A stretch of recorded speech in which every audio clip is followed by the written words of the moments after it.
Welcome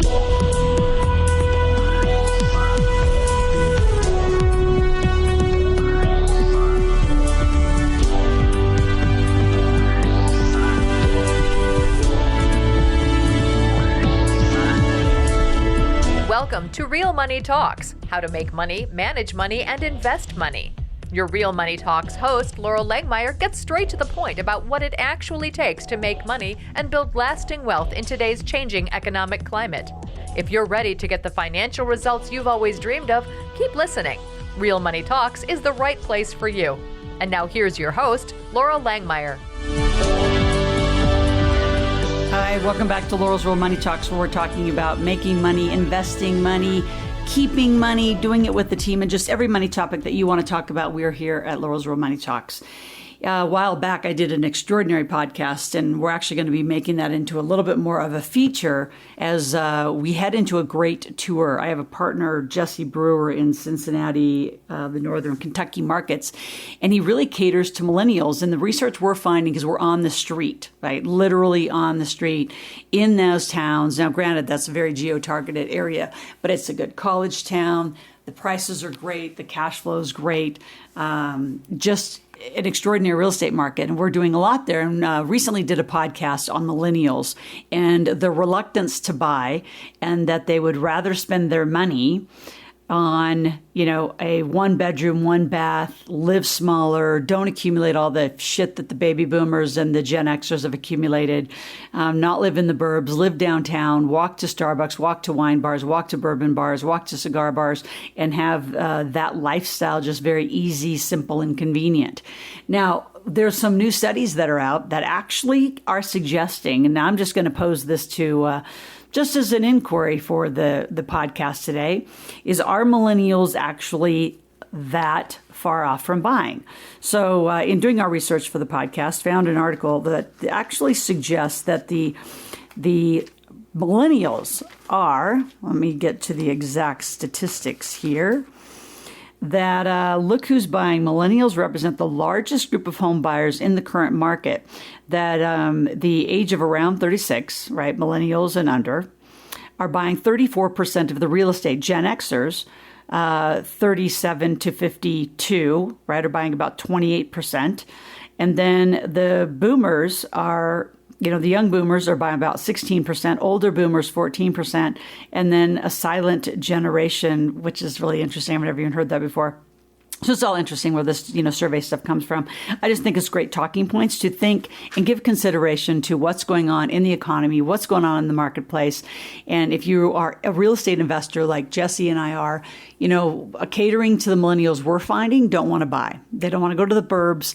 They don't want to buy bigger homes. And there is an alignment in this survey that would suggest the same, that when the millennials do buy, they're buying smaller, more affordable. They're not hitting that, the million range. They're not buying the big old show-off houses that the Gen Xers and the baby boomers did. They're buying practical, even things where they can put apartments in the basement, they can put a loft, they can rent it out. Again, much more open space living.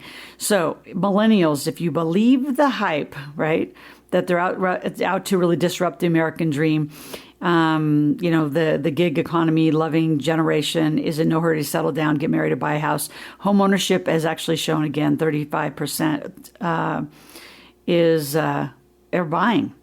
So now that is up over, darn near 50%. And so this is within about a year. So we're looking at a 2016, 2017 study, and when that all started to increase, and people buying more and more.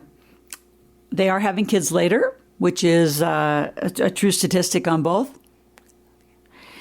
Now, the truth is they aren't all that revolutionary as they think. 9 out of the 10 renters are between the ages of 20 and 34. They say they want to own a home, according to a Fannie Mae survey, and that they actually are out looking. So they're window shopping, but they're not buying. Just the sheer size of their generation, though, the millennials, are absolutely going to, and it's right out there right now that the millennials by generation, by population, have actually topped the baby boomers as the largest, demographic in the world right now. And as far as spending money, it is very true. They're out spending their money. They retail their money, whereas the baby boomers are still in the investing, phases of their life, and they're not as, just not in the high spending, periods of their life. The home buying experience can serve as an education and inspiration how, younger workers that wanted to push back on having jobs and having multiple contracts and only working part-time and when they want to, is really got to change. So for them to qualify for the loans, they've got to have some recorded income. They've got to, have their financials in order. And you're seeing more and more as they get their financials ready, they can all start investing. So let's go through some rules of thumb for those of you that are millennials and you're out listening to the podcast and you want to invest. Number one is get your finances in order. Talk to a mortgage lender. If they say you have to have a job, go back to asklaurel.com and put in your name, phone number, and email and say, hey, I'm only running into mortgage lenders who will lend to people who have jobs. And there's a lot of them who want that, and they won't do a stated income. They won't look at, a Schedule C or an LLC, a new up and coming business as a viable lending source or a, financial source. So let me know. I have a lot of those folks because that's all we do is when people quit their jobs, there are a lot of lenders who will loan, they're going to loan against your credibility and your certainty to make money. But the certainty to make money doesn't have to come in the form of a job. So the typical, rules of thumb, let's go back to that. Stick with the mortgage to income ratio. That's about, 2.0. So if you and your spouse, so say you earn about $75,000, you're going to look for a mortgage, that's around 150.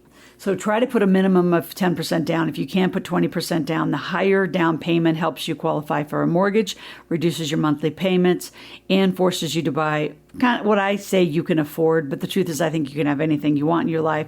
I think too many people, and I'm watching baby boomers do this, they don't right size early enough. They're living in huge, huge houses that cost a lot. They're not even using the whole house. And I think it's going to become a trend. I think that the right sizing of the baby boomers and the Gen Xers to not have to carry the weight of large mortgages and, big fancy homes. And they just want more freedom to travel and more freedom to do other things. So I don't call it downsize. I call it right size. It's coming slower than expected. But what's going to be interesting in watching this trend of millennials picking up smaller, more affordable, houses and places to live is going to be watching the burbs. The burbs of America are going to become, doomsday. I mean, who's going to buy them all? The next population, according to every survey, including this one, is that the millennials are committed to living, I shouldn't say within their means. I hate those words. Those are articles and surveys say. So millennials are making choices to live much smaller housing lifestyles so they can afford bigger travel, retail. Like they aren't going to compromise their Starbucks, their wine, their bourbon bars, their fun, their travel, their experiences in exchange for a big mortgage. So baby boomers and Gen Xers are willing to do that at all times. If you are a new home buyer, just know this, that the Freddie Mac and the Fannie Mae require only 3% down. The FHA only requires 3.5% down. So new home buyers can also get 203 loans, they're called, which enable you to borrow and buy more home. Especially if it needs improvements. So you can actually get into an older home and use part of that loan as a renovation to the property.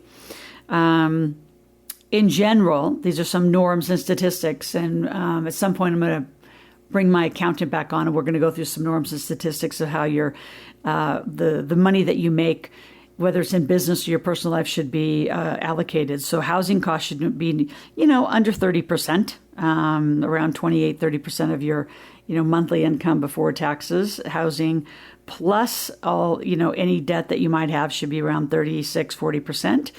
Again, FICO scores, some of the FHA loans is technically 580s.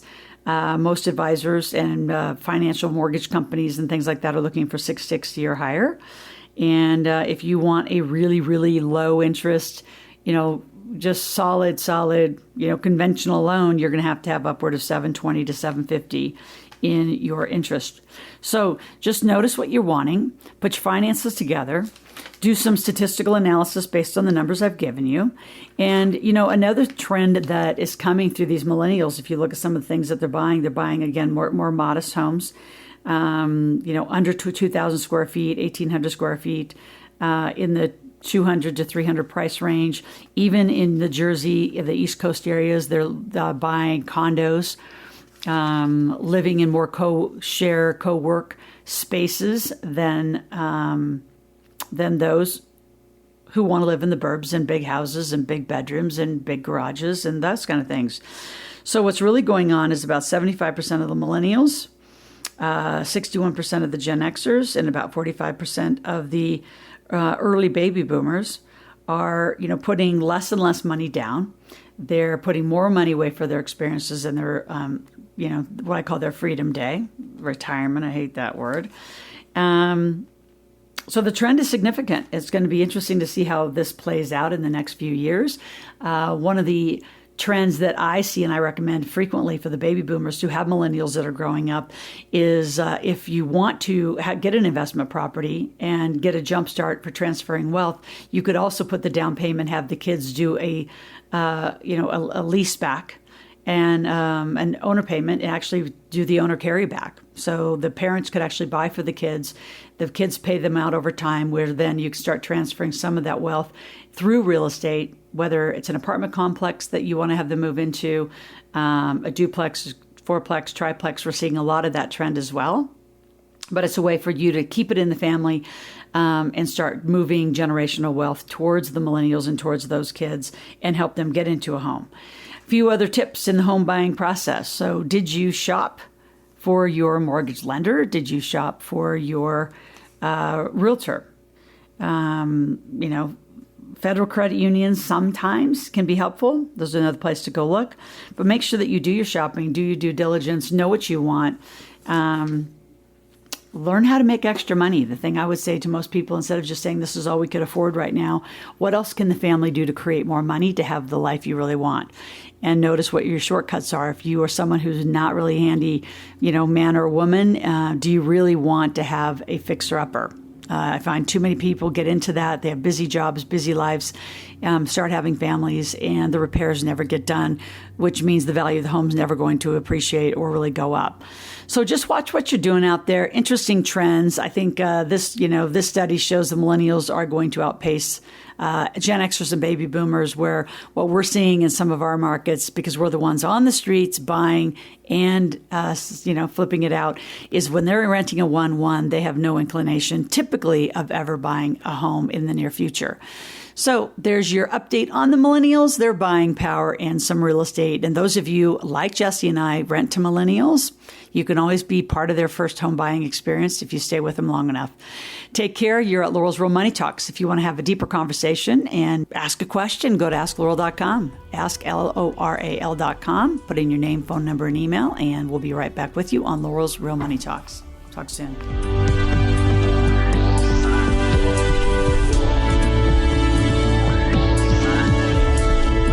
Thank you for joining Laurel for this segment of Real Money Talks, how to make money, manage money, and invest money.